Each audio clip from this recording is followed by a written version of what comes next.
Let's talk about Pilates breathing.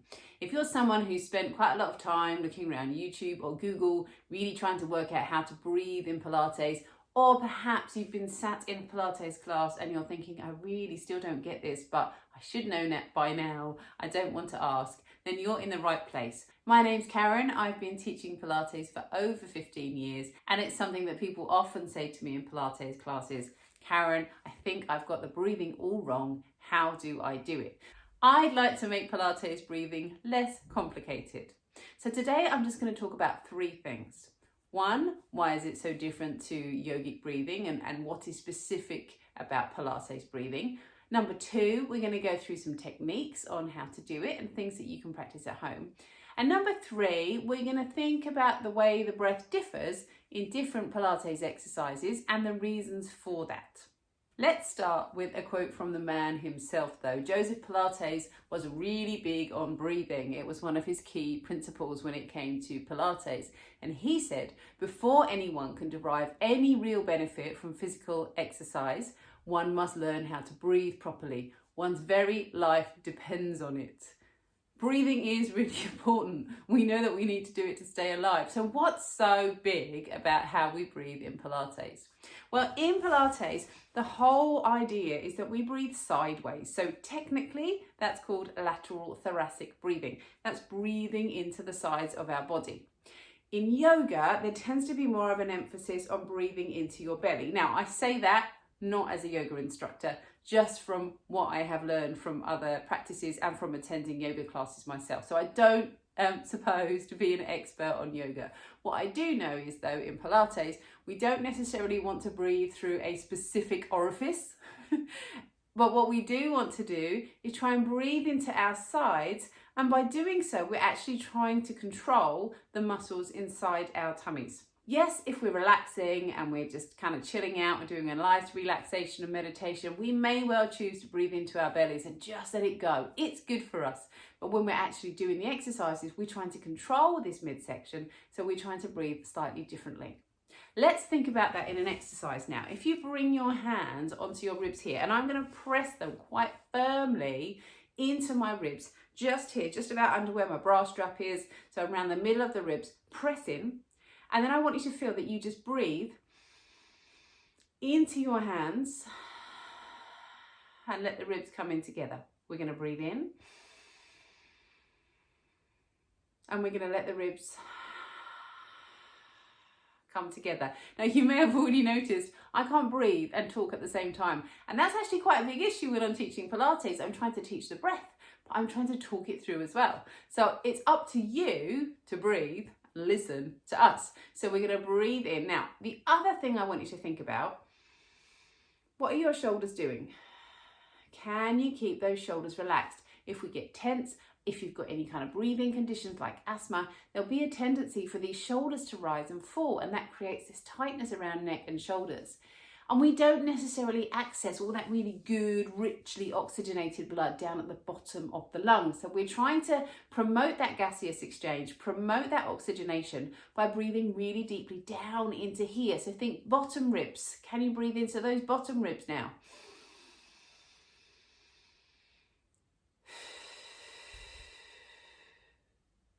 So let's take that breathing exercise down onto the floor. It's quite useful to have a little bit of feedback. So I'm going to use just a tangerine here on my tummy. And if you come on down onto your mat or just onto your rug, I can feel my ribs are connected with the floor. I can feel the chest is open and my shoulders are relaxed. Now, also just make sure here your neck's comfortable. Send that head away or perhaps put something under your head. When it comes to breathing, if we're here, really hard to get that connection through the ribs and that lateral thoracic breath, that sideways breath. So you may want to here just pop a cushion underneath your head. Now I'm going to pop this tangerine just below my tummy button, and I'm going to bring my hands onto my ribs and I'm going to breathe in. And on my out breath, I'm going to just draw that tangerine down towards my back. We're going to breathe in. So what we don't want is for that tangerine to be bobbing up and down. So if we breathe in here into the belly, that tangerine bobs up and down, and you might find you get a little bit of arching through your back as well. As well as this sideways breathing, we're also trying to start to feel a little bit of connection through the tummy. So on your out breath, there are a few things that really naturally happen. One is you get this connection through the tummy. It contracts, so it's smaller. There's less air inside, but also your pelvic floor will lift up. So if you just come back to here again, take that big breath in and exhale. And start to gently feel that you're just drawing that tangerine down towards your back. And as you do that, you'll also feel the pelvic floor starts to lift.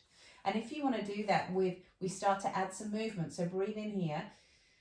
And on your out breath now, let one knee lift up and let it come down. Tangerine still. Let it lift up. Let it come down. And lift up. And then the other knee lifts up, and we're going to just hold that position there. Breathe in here. And again, we're going to just draw the tangerine down and in towards your back.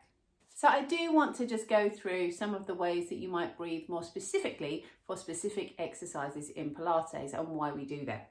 Let's start with a roll. So let's start with the shoulder bridge. If we're on the mat here, in this position, we want to try and breathe out as you roll on up. And we're going to breathe in as you come back down. That might differ slightly if you're taking a little bit more time. But when your back is rolling, when we want your back to move, whether that's a shoulder bridge or whether that's a roll up, we're trying to feel that you're breathing. Because as you're breathing, the back wants to move. Once you brace and hold your breath, can you feel that stiffen up? So if you're holding your breath, it's much harder for your back to move. It's stiffer, it's stronger. So if we were doing an exercise where we want that stiffness through the back, so if you're doing weight training, for example, you might hold your breath for some specific exercises. But when we want to let your back move and roll, and we're trying to create that articulation, like the shoulder bridge, then yes, we're going to take a nice long out breath as we roll up. And then the same thing if we were doing a roll up. Think about your breath for a roll up. We breathe in. On your out breath, we roll all the way down. Let's think about our rolling exercises, rolling like a ball. Now, Joseph Pilates described these as a sort of massage for our backs. So in order to create a really nice massage for your back, if you breathe in on the roll, which is also going to keep that back nice and stiff as you roll, on the in-breath, if you think about it, those ribs have come out away from your spine. So from here, we breathe in as we roll. Breathe out as you come on up. Breathe in as you roll. Breathe out as you come on up. The saw is a brilliant exercise for the breathing and a really good example of when we use your out breath to help with the stretch and help with the movement. Joseph Pilates called this wringing out the lungs. So as we come around to this leg, we want to and then come on up. Those 3 out breaths, and it's like you squeeze all of the air out of your lungs. That's going to give you some nice movement through your back. And also it's like you're going to squash your lungs onto your thigh to really wring all of the air out. Now, there are also some exercises where we just want to stabilize a lot of the abdominal work when we're on our back. If you think about your one leg stretch, for example, we're here down on the floor. We're going to breathe in and out and in and out. In that exercise, we're just trying to do that lateral breath where we're stabilizing through the tummy. Now, the obvious breathing exercise in Pilates is, of course, your 100. You could do this with the feet on the floor. You could do it rolling back in this position. It's a lovely way to do the 100, or you can do your 100 here. But what's key with the 100 is we don't want this tummy bobbling up and down. So we're breathing, and at the same time, we're sustaining that control through your tummy. With the arms pumping, it's about energizing, it's about warming up the body, and that's why we do it right at the start of the class. So I really hope that's helped you to understand Pilates breathing, how it's different to yoga, why we do it the way we do it, a few little exercises for you to practice, and then just a few examples of how we use the breath within a Pilates class. Thank you for watching the session. If you have any questions, and I know there are lots when it comes to breathing, please just pop a comment below. Do subscribe to the channel, because then that way more people can find out and get their questions answered. My name's Karen, and I shall look forward to seeing you next time.